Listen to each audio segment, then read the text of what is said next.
It's time for my 2 cents. At least twice a week, I join you from my living room and do this segment. But if we're being honest, I'm in this living room quite often because what else do I have to do?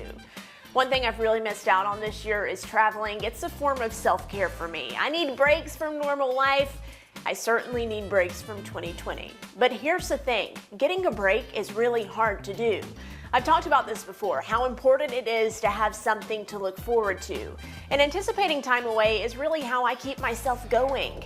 Now, it's normal to be sad about canceled trips, but the disappointment of that goes beyond just feeling sad. It can mess with your emotions.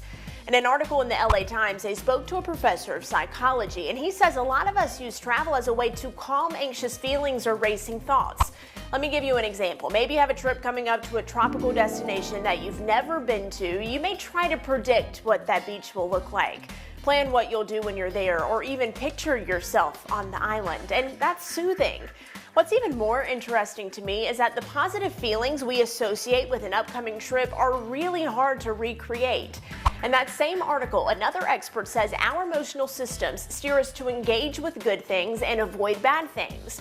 So thinking about future events can actually create a stronger response than thinking about a happy past event. It's why you may feel happier planning a trip than you do when you're actually there.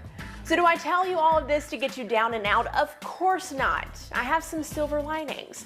There are ways to recreate positive feelings associated with travel. Day trips, low-key safe getaways, and smaller excursions give some of the same benefits than a lavish trip abroad.